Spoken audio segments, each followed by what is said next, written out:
So, good afternoon, everyone. I do want to say that Wembley Stadium is 8 days away, and I do want to review the match card for the show and just tell you why my predictions and also my my thoughts on every match. And then also too, there's a bunch of screaming kids outside, so just mind them. So the first match is Chris Statlander and Stokely Hathaway versus Willow Nightingale and Tamura Ishii. Like, I'm not happy with this match. This is a waste of Chris.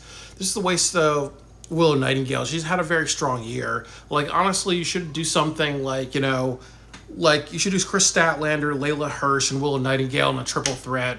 Winner faces like Athena at All Out or something like that. Like, there's definitely something that you can kind of do to kind of elevate people, but putting Stokely Hathaway in there means you're putting a joke wrestler. And then Tamura Ishii, like, again, we're just giving him a spot really because Tony Khan likes his Japanese wrestlers.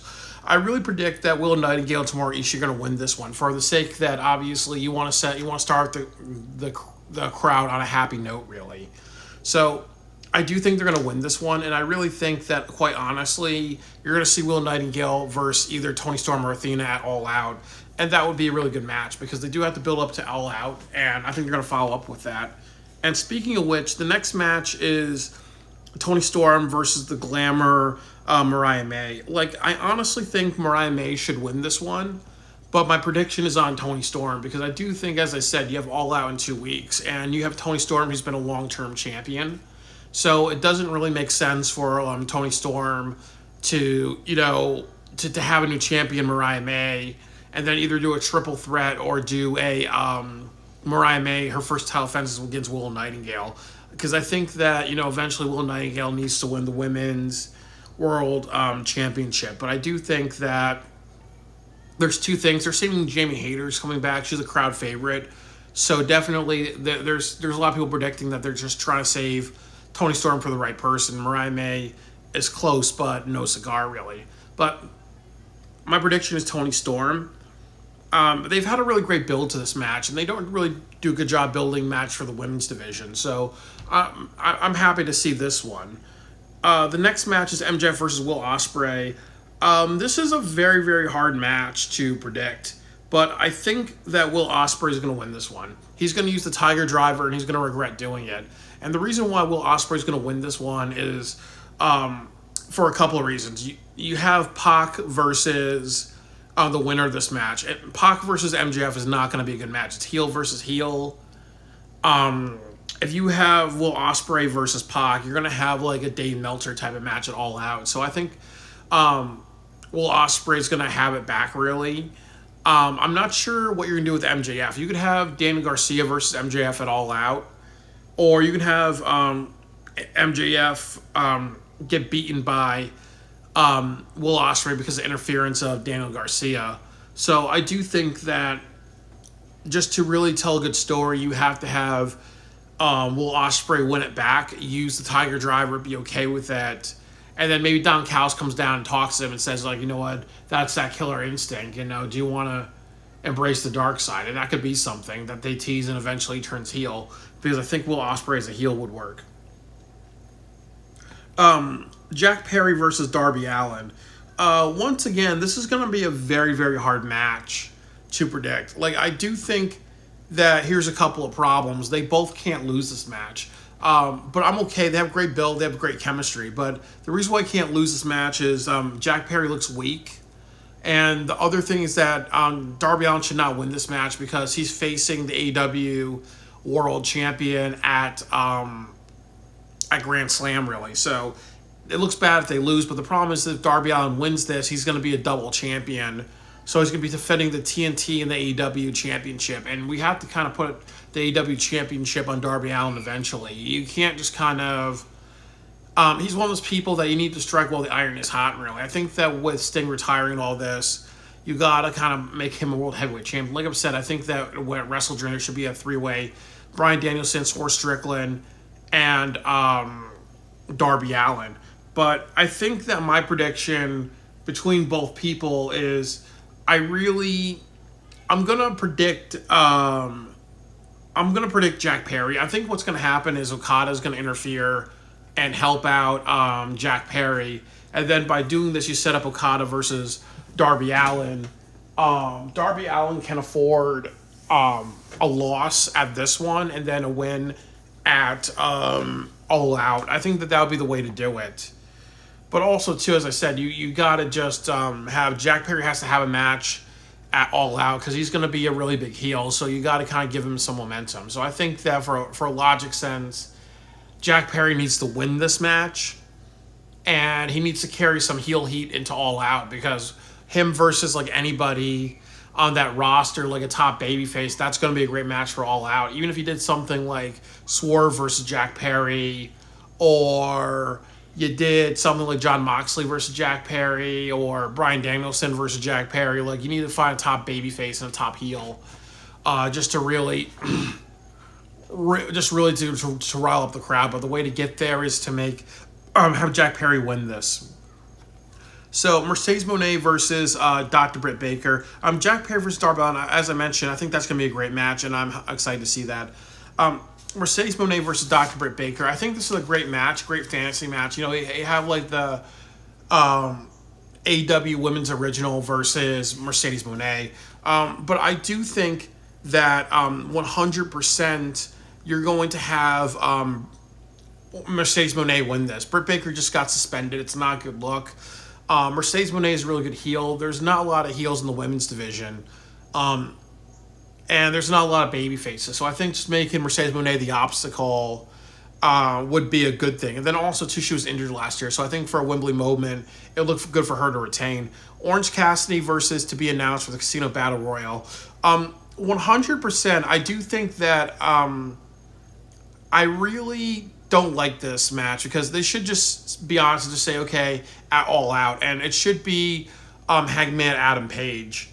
And I really think that, you know, there's two things about it. You know, I think Adam Page was going to win this for a couple of reasons. I think the first reason is if you do Swerve versus Hangman Adam Page in an exploding barbed wire death match or a very bloody Chicago match, I 100% think that it's going to make it, you know, worth everybody's money. You know, I think that and you need a main event really. And Adam Page versus Swerve Strickland, an extreme bloody match in a Chicago like massacre match or a Chicago death match or an exploding barbed wire death match, I think that that's going to sell out really. You need to kind of have something extreme. So I think, you know, he needs to win the Casino Bet Gauntlet. I'm predicting that. And then the other thing too is that you cannot have Orange Cassidy versus Swerve Strickland because, like I've said, he's a comedy wrestler. It'll be the exact same thing if you had Otis versus Bobby Lashley, and Bobby Lashley becomes the first WWE champion. You gotta,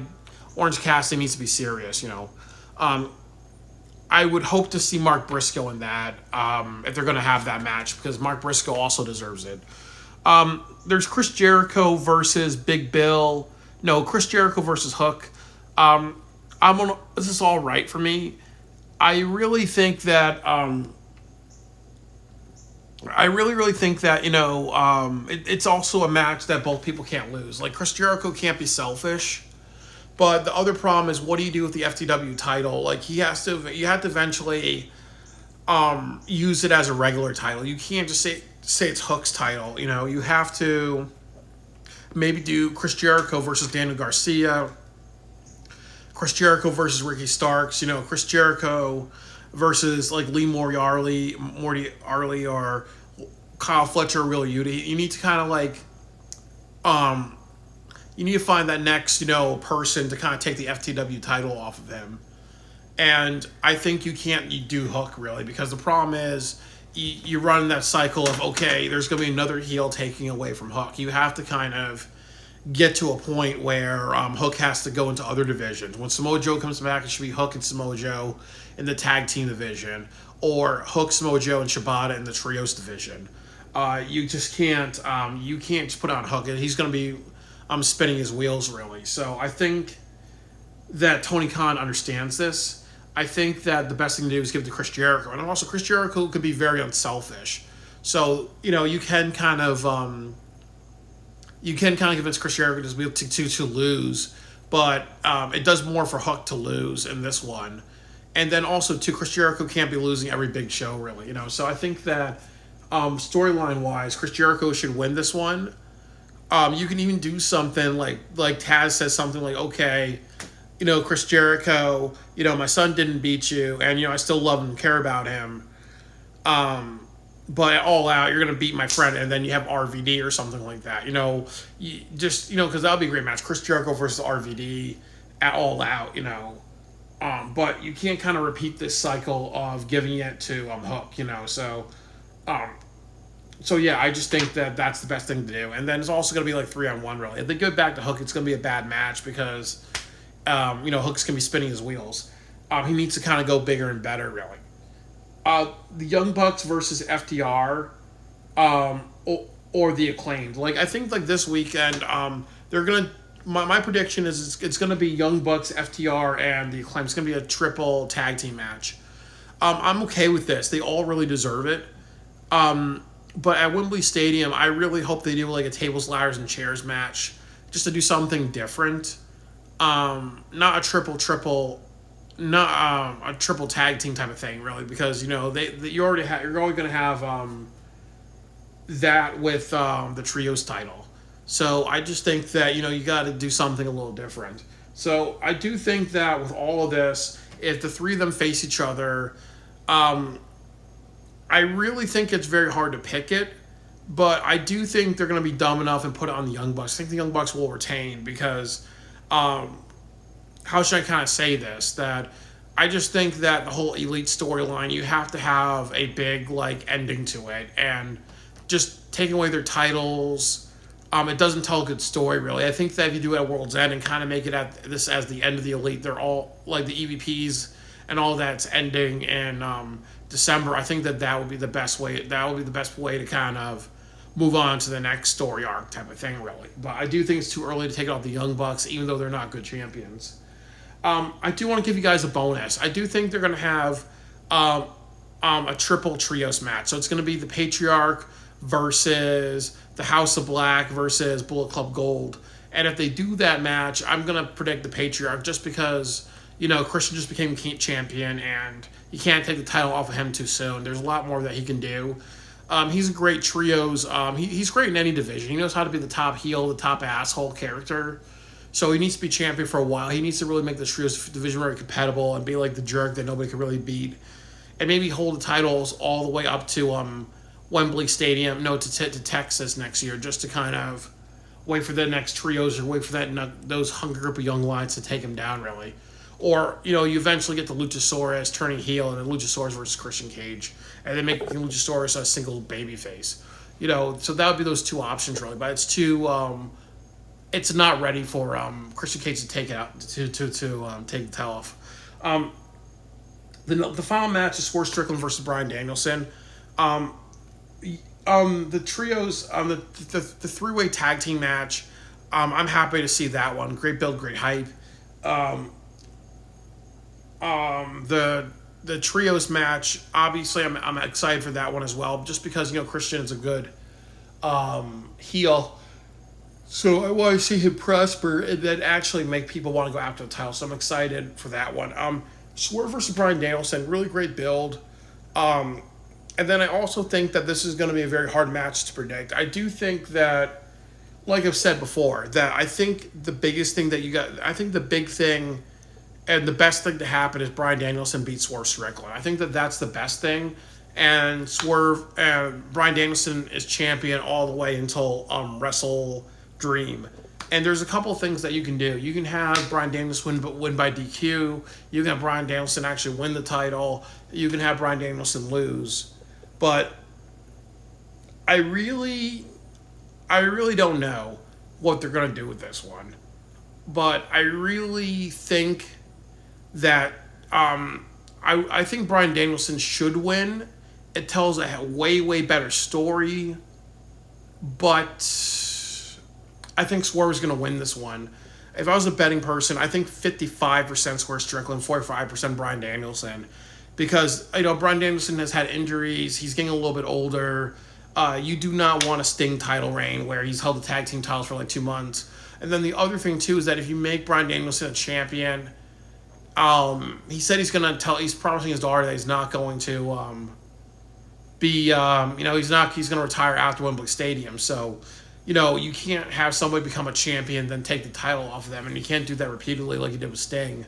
So I think that Bryan Danielson should lose this match, and then he should say, I want one final shot at Wrestle Dream. And I think that's where it says, okay, if you want one final shot at Wrestle Dream, you're gonna face, three opponents, three people that I've beaten. And so he has to have another match with Will Ospreay. He has to have a match with Brian Cage. He has to have a match with Samoa Joe, DeKesta, and a few other people. He has to make a list of 4 or 5 people Bryan Danielson should face if he wants a shot at one final shot. That would be the way to do it. Or just to have Bryan Danielson permanently retire, because I do think, as I said, that if you have Bryan Danielson win, who's going to face him at All Out. And I think the other issue too is that if you don't have your heavyweight title defended at All Out, what are you going to do for that show? And then the other thing that could happen is that Adam Page can interfere, and then you have a triple threat at All Out, and I don't think that'll be a little bit overbooking. But I think, for All Out, I think the best match you can have is there's 2 matches that you can have. You can have Bryan Danielson versus Claudio Castagnoli and set him up as somebody jealous of Bryan Danielson and wanting to kind of have, like, I want to stand out. I want to accomplish something. You could do that with Claudio Castagnoli at All Out. So it makes sense for Bryan Danielson to have that match. But I think the strongest match you can have at All Out is Swerve versus Hangman, Exploding Barbed Wire Death Match, or something like violent and crazy, and that would sell out for All Out, really. I think that would be a better draw, really. There's more of a story to it. But the way to get there is for Swerve Strickland to win. So I do think Swerve Strickland's going to win. I do have to say that overall, as a card, there's a lot of matches. 1, 2, 3, 4, 5, 6, 7, 8, and 9. Like, all the matches except for the Casino Gauntlet has a build. I really would say with this card, it's not an A+, it's not an F, it's not a D, it's not a C, it's not really a B-. I would say it's around the B+ range. I would say I'll give it a B+ card because it's an improvement from last year. It doesn't feel like it feels like it took 3 or 4 months to actually build these matches. It didn't feel like last year where you announce all the matches at the last minute, really. But definitely they have to think about what they want to do for All Out. What are they going to do during this show to kind of tie into All Out. And as I said, if you have 10 matches on this show and you have a lot of time to All Out and build a really exciting card for that, then the mission accomplished. But if you just have, okay, we're going to feature 13 matches or 14 matches, it's going to be a Dave Meltzer fetish, and there's no build for All Out, then that wouldn't be a good show, really, So you guys, they have to, like, make this really strong to be like, okay, if we come back to Wembley Stadium in 2 years, we want you guys to come back and see what we can do. And then also the other thing that they have to do is 100% make sure that All Out is good. And then also talk about them going to Texas. So this All-In show needs to be a banger. And then importantly, if there's any bullcrap like the CM Punk thing, you need to fire the Punk bitches involved in that, really. So that's all I have to say about this AEW card, really. I think it's really good. We'll see what happens at Wembley Stadium. Hopefully, hopefully they do a great job with this. Hopefully there's no backstage controversy. And if there is, Tony Khan needs to fire those people right away.